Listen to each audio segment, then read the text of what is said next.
Good evening and welcome to this edition of Turnaround Marriage Live. We're Scott and Rachel. We're here to share with you guys tonight the third shift or the third step in our masterclass, which is what you need for a turnaround in your marriage.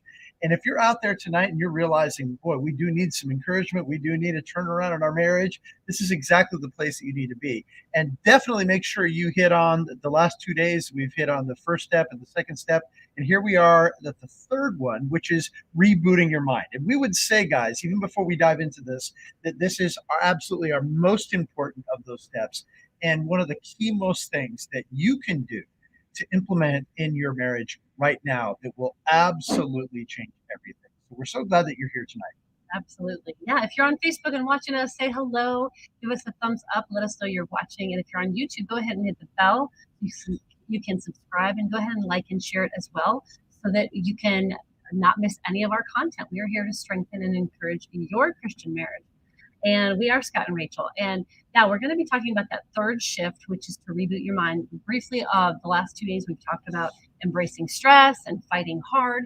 And if you're curious what those are about, make sure you check out those videos. But tonight we're going to talk about rebooting your mind. And this is so near and dear to our hearts because this is the heart of it, guys. Every single person that we talk to, this is something that we see. In other words, if a marriage is not working properly, we see this every single time. And what is it? That your brain needs an upgrade, that your thinking is out of whack. And the reason that your marriage is in trouble, guys, is, or maybe that it's struggling, is that you've had years of thinking the way that you have, and you've just thought, this is the way that I think. But what if you've been thinking incorrectly? What if you've been thinking incorrectly about yourself, about your spouse, about your marriage, maybe even about God? If you come into it and you assume that you're right in those circumstances, things can happen, and then it can boil over in a lot of different ways. But what if your thinking has been improper, out of whack, not going to get you to the goal that you're hoping for? Guys, you've got to change your thinking if you want to change your marriage. In other words, if you're sitting around waiting for your spouse to change and you're just, hoping that they're going to be nicer to you, guys, it's not going to work. And what needs to change is the way you're approaching it, the way you're thinking about it. Yeah. Because, guys, we have 50 to 70,000 thoughts every single day, experts say. And of those 50 to 70,000 thoughts, 90% of them tend to be negative, right? We tend to notice what's not working. We tend to notice what's not going well, and we focus on those things. If you can get straight A's and get one C, what is the thing that's going to bug you the most? Is the C. You're gonna feel bad about it. That's the thing you're going to focus on. And same thing in a marriage. Your husband or wife could be doing so many things right, but the few things they're doing wrong, it's so easy for our minds to notice it first of all and go into negativity, and that leads to disconnection. And so we're going to show you how this internal shift right here between your ears can really result in an external result with an improvement in your marriage. And this is one of the things we work with our private clients big time, because we don't even notice our thoughts. It's just like we don't think about what we think about most of the time. We just go about our day and we just think whatever we think, and we think it's right. For instance, that's just who I am. Yeah. For instance, those kind of lies like, well, I'm just a selfish person, or my wife is just so lazy, or, my husband is just so disconnected. And he's just so stressed. He doesn't care about me. He doesn't pay enough attention to me. And we start to pick up on these little things and then start to make them mean more than they mean. Right. And it can just lead to that disconnection and negativity in the marriage. And so, in other words, for things to change, basically you have to change, and you have to change how you think about marriage. Did you grow up thinking that marriage is a ball and chain? That it's the end of your singlehood, and let's blow up the black balloons and have a death party because here she is getting married. You know what I mean? It's like culture in general minimizes marriage. It tells you that it's not that important. It's just a piece of paper. It's not sacred, right? And we have all these ideas. Well, if it doesn't work out, I'll just find somebody else, or and we forget like what God said about marriage, and we have all of this negative thinking that happens as a result. And it can really, really, really damage your marriage. You're so right. It's so important. And I heard recently, Bruce Lee said, like, I don't even joke about myself to myself. He said that Yeah. because he's like, my brain doesn't even know the difference. But so many times, guys, we're saying things. He was at least aware. So often we're saying things about ourselves, saying things about our spouses or our circumstances that we say it over and over again and it becomes reality. And sometimes we talk, I'll ask that question, like, how many times have you said to yourself that, she's just selfish or that this is hopeless? Like, whatever you're repeating, whatever tapes are going through your mind becomes the thought pattern. So, what are those tapes? What are the thought patterns? What does the scripture say? As a man thinketh, so he is. And what are those things that you're thinking that are becoming reality? And the more that you think about them, the more they become reality. And so, what your mind actually needs, hear us out on this, guys. It literally needs a reboot. Your brain needs an upgrade about how you're thinking, what you're thinking, what you're focused on, what you think about your marriage, what you think about your spouse. You literally need new programming. And the way you do that is you empty your cup with the stuff that isn't working. You dump the negativity, you kill the lies, you pour out all that junk and replace it with the truth of what God says, the truth of the way God designed marriage. The truth, for example, that God designed marriage and brought you to your spouse so that you would be blessed. That's the truth. Just because you're not experiencing it doesn't mean it's not true, right? And so, what is in God's heart for it? When we get our hearts and minds in alignment with what is true, then our minds can begin to shift. Oh my goodness, guys! And we were locked ourselves at one time in all kinds of negativity, especially me. Yeah, we did not think about what we thought about. It was just like you just think what you think and you think it's right. And you partner with the enemy of your soul when you believe these Yes, lies. And, when you believe lies as if they are true, they will affect your life as if they're true absolutely. every single time. And so to learn the secret of taking your thoughts captive and really renewing your mind with the water and the word, right? The way the scripture says, it's like these are the things, but you cannot reboot your mind and install new software on old programming. We That's have to right. rip out the other stuff, and half the time it's unconscious or subconscious, and it's like we don't even know. We can't even pay attention. We're not even aware of what we're thinking. We have to basically. You've got to sometimes have somebody else help you figure out what are the lies that you believe about your Mhm. marriage, about your spouse, about yourself. Like you could be telling yourself, I'm just a failure. I'm just a screw up. Well, I'm just a Yeah. nobody. I don't deserve love. This happened to me. And so, I can't connect. We can believe these lies. Yeah, it's so true. And what's going to happen a lot of times, and Julie, I see your comment. We'll hit on that, but I'm also kind of directing this towards your question as well. And that is when we're hurting and our marriage is struggling and we're frustrated with our spouse. What do? We go and talk to our family or our friends, and you're like, "Oh, he's just treating me this way," and they're like, because they care about you, they're like, "Oh, poor you," and so you've got these tapes running through your mind of what they've done to you, and you're Miss Innocent, you're totally Mr. Innocent, it's not your fault, and we don't really believe that, but we're kind of coming across it that way. We're thinking about that way, and then family and friends kind of come alongside and say, "Oh, poor you," because they care about you and they're sad that you're hurting and they want to relate to you, and it solidifies that negative thinking. And then all those tapes, like he's never going to change. Your mom might agree with you. Doesn't make it necessarily true. You're like, Right. well, we've always struggled and we're always going to struggle. Just because that's been the case, is it always going to be true? No, guys. What does the word tell us?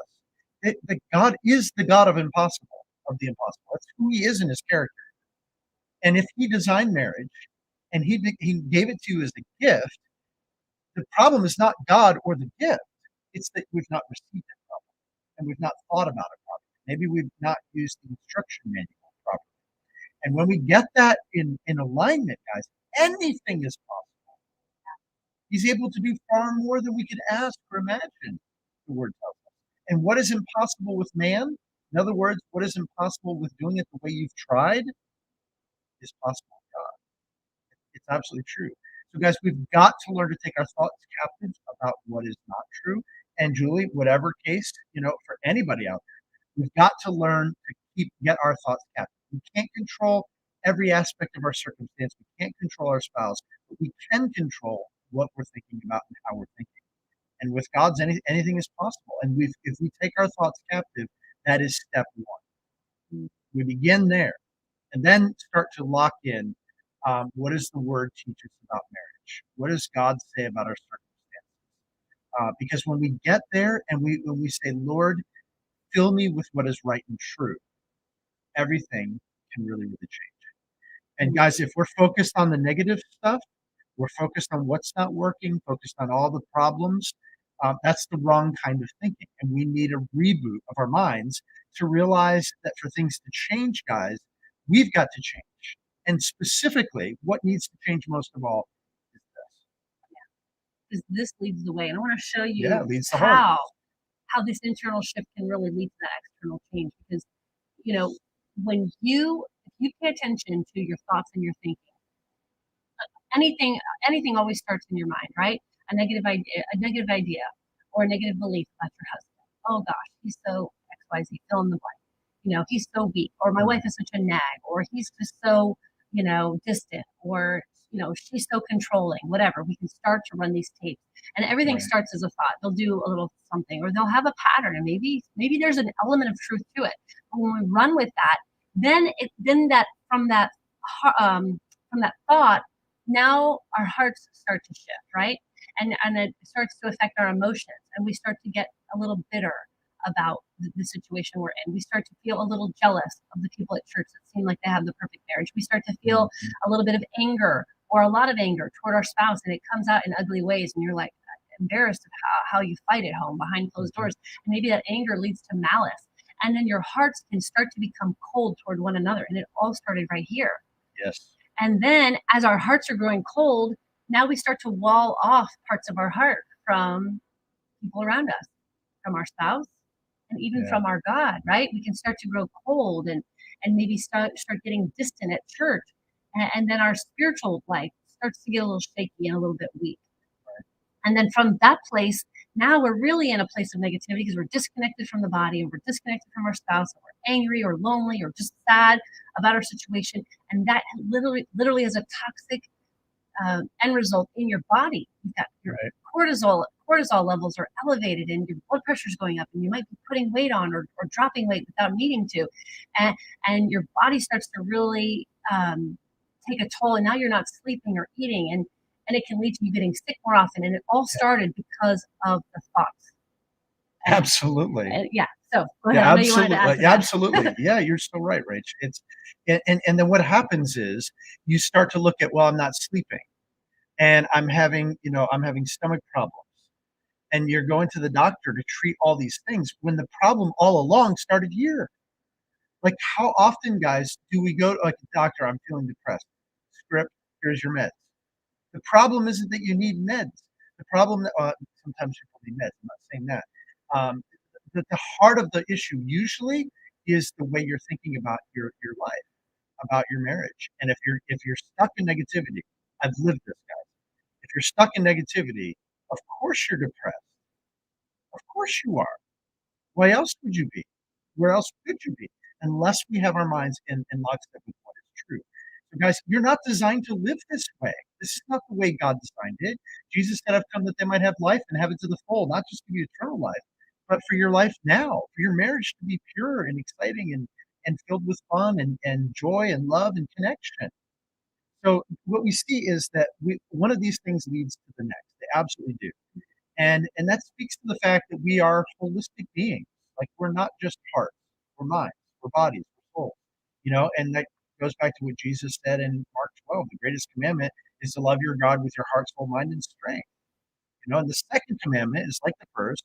You shall love your neighbor as yourself. Who's your first neighbor, guys? If you're married, who is your first neighbor? The second commandment in the eyes of God is love them. It's clear. So, guys, when we realize this, if we don't reboot our minds out of that negativity, it's going to impact every part of our being. It's going to affect the way we're showing up at work. It's going to affect your relationship with God. It's going to affect your relationship with your kids, with everybody. So now let's flip this around for a minute, right? Like, what could happen? What could happen? What would be possible for you and your marriage if you started to get things right? If you started to have the proper thinking about your circumstances, about your life, about your marriage, about yourself. What can happen then? Yeah, anything is possible, guys, because at the end of the day, we're going to behave in a way that's congruent with who we think that we are. We're going to treat our spouse congruent with how we see them, how we feel like they deserve to be treated. And so if we can change how we see ourselves, if we can change how we see our spouse, if we can change how we even see the institution of marriage as a gift, as a blessing, as a sanctification tool in our Yeah. Christian walk, right? Rather than a ball and chain or let's trade in for a better one when this one doesn't work out. Everything can change, guys. And so you can actually get a quick turnaround in your marriage when you can learn to mind your mind, as we It's say true. often. And often the inside of the jar cannot read the outside of the label. And so if you're in the midst of it and you've got all this negativity, you can't even see it because it feels real and it feels Yeah. true. And there might be an element of truth to it. But if you're feeding that and fostering that, that's only going to grow. And so we've got to mind our mind and we've got to learn how to take our thoughts captive and really rewire and reboot our mind and lay Yeah. that new program on with the old software ripped out, right? We don't want to install a new iOS on an old whatever. I don't know all those techie terms, but I you love do. it when you get techie. Really sexy. I'm making it up, but you're so funny. Yeah. So guys, The that geek whole in me. I'm sorry.